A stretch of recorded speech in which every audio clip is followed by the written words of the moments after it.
hello friends देखो ये कौन लगुच आपण এটা एक्चुअली गुड़ आउ अदार गोटे चॉकलेट टाइप कैंडीटे बनई जोटा कि ए जो शीत दिन आसूची यहाँ छोट छुआ आरंभ कर बड़ों समस्त भल आदि मुझे जहाँ जहाँ पकई आगे को भिडियो देखी आप लास्ट पर्यटन वीडियो देखूँ आउ एटा हूँ छतुआ पिलामानଙ୍କର ପାଇଁ जो छतुआ नॉर्मल प्रोटीन वाला छतुआ आम सेरेलाक बनैकी घर दौचे छतुआ तो छतुआ भी कौन कौन मुझे पकई सेटा भी भिडियो देती स्पेशली भिडियो में सबकि छुआं ही देती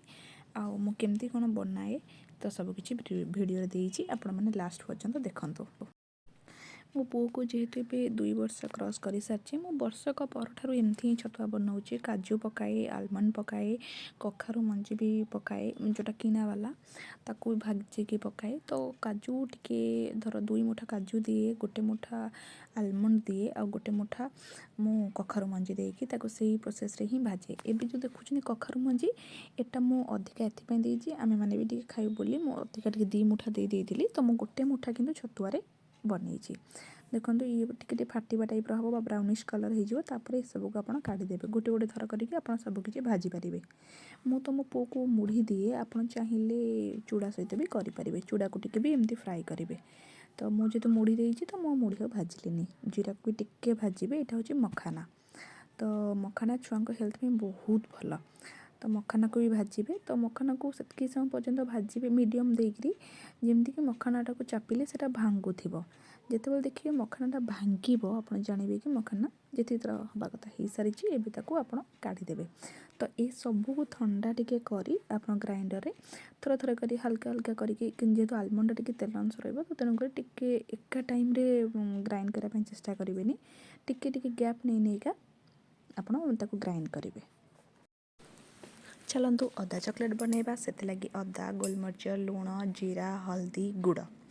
प्रथम आपको ग्राइंडर भल से ग्राइंड करदे पूरा मीन करके गोटे कड़े टिके घी दबा ना डायरेक्ट भी आप भाजी पारे हल्दी देकी भाजबे जो भाजी होमें गुड़ दबा गुड़ को से अदार मिक्सचर सहित भल से भाजवा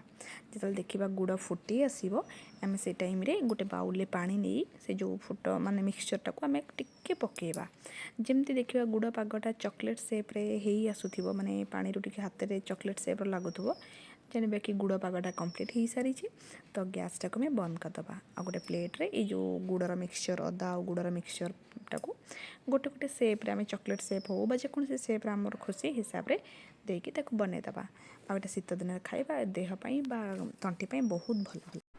मॉर्निंग हो समस्त चिंता छोट छुआ मैंने कौन खाइबे आमे माने तो रुटी माने इच्छा थाऊ कि न थाऊ खाइबा को पसंद कि खाईदेले चलीज बट पिला माने तो डेली डेली रुटी पसंद करते तो से आप पिठार गोटे नुआ आइटम जोटा कि ओट्स बनइबे बनईकी दिंतु जहाँ भी भेजिटेबल्स पकाइबा चाहूे सेमती भेजिटेबल पकईकि भी ग्राइंड करेंगे मुझे प्लेन बनई एंड जहाँ भेजिटेबल बनई आगे को फटो देवी पानी रे 15 ରୁ 20 मिनट पर्यंत बतुरई देवे जो चीनी चाहूे चीनी मीठा अंश करने मीठा पाइका चीनी भी देपारे टिके सल्ट देवे देखो ये सब भेजिटेबल पकई अदा गाजर ब्लैक पेपर पियाज आप बीट जहाँ भी चाहिए देपारे पकईकि ग्राइंड करेंगे ग्राइंड कलापर एमती पिठा करी बहुत टेस्टी लगे पिला यदि मीठा टे चाहूँ टे अधिका चीनी पकईबे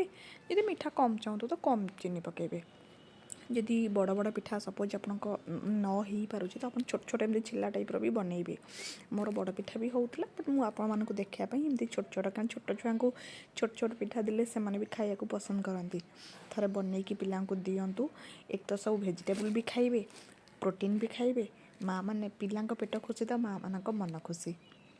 बस थर चेष्टा करूँ यही प्रोसेस रे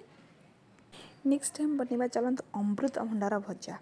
भजार सब प्रकार आप खाइबे बट अमृतभंडा एक तो समस्त भल बट खाया को क्या भी भल लगे से अमृतभंडा डालमारे हम बाटे सतुला हम से ही अमृतभंडा टी पड़ो सी पुणी कौ टी पड़ो के भाग्य आसो